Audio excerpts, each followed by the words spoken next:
cloud. There we go. Okay, so this is a conversation between me and James is an alumni student from the BSc Accounting. I am Jennifer Rose and I'm the Programme Director from BSc Accounting. And James and I have been talking about how we can try and support you better. And I thought it'd be good to share James's story with you so that you can see what he came up with, what he's been through and how he got through it. So hello, James. Hi, Jenny. Nice to see you again. Even though it's virtually always now. Yeah, no, yeah. It'll be nice when we can see each other in person again, no doubt.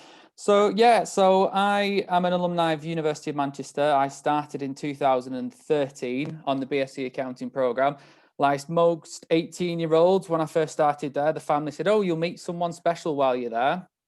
And I said, and luckily for me, I did on the very first day on the BSc Accounting. It took me 2 attempts to convince her I was boyfriend material, but I got there in the end. And sadly, when they did eventually cross the line, she was encroached in a mental health journey of her own, which unfortunately involved multiple suicide attempts. So that was in the first year of my summer. And so when I went into second year, I basically approached my academic advisor and just went, "This is the situation that I'm going through." And they advised me to talk to the counselling service and also sort of like talk to the student support service as well to see if there was anything available at the time. And so I utilised the support of the counselling service, the general one. And sadly, about 4 months into the term in the January exams, she took her own life, which of course was right in the middle of exams. So immediately the first thing I did was, again, contact my academic advisor. I then had to use the services of student support, got things in place so I could sit the exams properly and also then utilise the counselling services again. So unfortunately for me, it just wasn't the right time to try and keep normal at that time. So I had to take a hard decision to leave university for 12 months. And in that time, I was faced with a battle with depression as a result of the grief, because not only sort of like was it the first ever bereavement I ever had, but it was sort of like someone who was supposed to have a future with. So it was almost like a future was stolen. It was very strange emotionally to go through that. And with it being at university as well, I didn't know if I was going to go back, if I was honest. And it was like my career's gone. Yeah. So it was like a triple whammy really of all different kind of emotions all at once. So I was brave enough to admit to myself, I'm not okay, and that's okay. That's the hardest part of any mental health journey, is that first step. And I approached my local GP, was put on antidepressants to sort of give me a bit of a kick up the booty, to sort of give me a bit of motivation just to get through each day by day. And I also accessed a private counsellor because I knew I really needed a lot of help to get back to where I was. Yeah.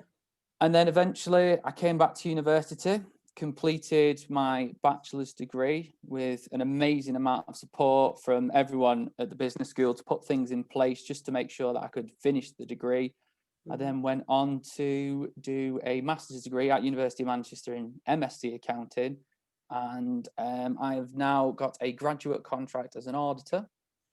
And I've just been appointed to the board of a national mental health charity surrounding bereavement by suicide. Yeah, it must have been very hard because the standard thing that we would do as an academic advisor and a programme director would be refer you to counselling, and sometimes it just feels like that's a bit of a cop-out because also we don't know what we're doing as academic advisors, and this, in cases, especially a case as serious as this, it is kind of the automatic go to counselling, and counselling sounds like it's just having the same conversations over and over again. So I think it's quite difficult from academics' point of view as well as what to do in these kind of situations. I think as well, it's communicate. That's the main point. From a student's perspective, you need to communicate what's going on in your personal life, because sometimes it does have an effect of your university career, and the better you can communicate that, first and foremost, to your academic advisors, they can point you in the right directions of support available, and then it's accessing that support and utilising it is the really, really key part. I know I went through quite 3 sessions with the counselling service, but they were helpful in terms of how I could approach things from a university perspective, what what support they could offer to other lecturers to say, this is the situation the student's going through. Can you make considerations? So for instance, one of the things that happened for me was I was always putting group work with someone who's in my support network as a friend. Yeah. And that was as a direct result of communicating my needs. So then that way, if I was in a good day, I was having a good day. If it was a bad day, I had that emotional support from a friend that could also help. Whereas if I hadn't have communicated that, it would have been a lot more lonely experience. Yeah. I think that communication of needs is really important, because whilst the counselling service and academic advisors, we can't fix anything. You have to do that yourself, don't you? But Yes. to communicate what you need can put the little bit of support that will help you a little bit, and that little bit of help can make a big difference.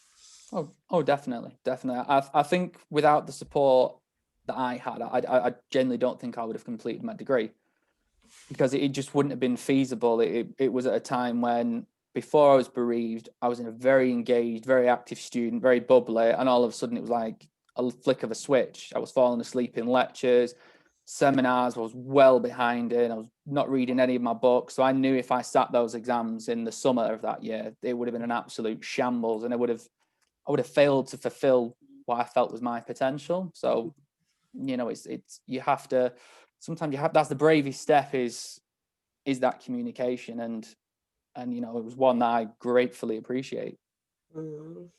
So one tip would be communicating what you're going through and trying to understand what you need and what your needs are, and how and what might help you. Is there any other tips you'd give to people that are having dark thoughts, or that know other people with dark thoughts at the moment? Again, it goes down to your support network. You need to be brave enough to access that, because a lot of the time, especially with mental health, you're fearful of how others will judge you. Will they treat you differently? And I found that when I expressed myself and how I was really feeling and going through, people just reacted with kindness. They asked the simple things, how are you? And it's those little simple things that used to turn a bad day into a good day. And if I hadn't have done that, it would have been a quite isolating experience. And it's just again accessing your support network, because you'll find out that true friends will stick through you no matter what happens in life. And I think sometimes you just need to be brave enough to admit that to yourself and to others as well. Yeah, absolutely. Thank you. It's really useful, and it's really, hopefully really useful for other people just to think about that journey, and the fact that you're 6 years on, is it now? Yeah, 6 years now. And look where you are now, and it's been a hard journey. It's been a challenge, and every day has not been easy, but it's something you've managed to deal with and cope with, and come out the other side stronger. Yep, definitely. I think the best way I used to describe it when it was first is life's like a marathon. Each different day you've got to find a way to get over the line, and sometimes that's the way you've got to take it at first. It's just find a way of getting through each day, and it's a little victory.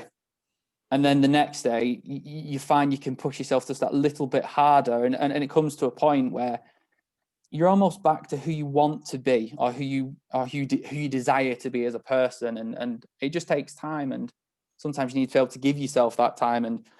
And sometimes be one step back to take 2 steps forward. And equally, that's okay as well. Yeah. Thank you very much. And one key thing I'd like people to do when they see this video is to just ask other people, how are you doing today? Just to see if you can open up that conversation, provide that little bit of support that can make the biggest difference. So thank you very much for your time, James. And I hope you found this useful. Thank you very much for having me.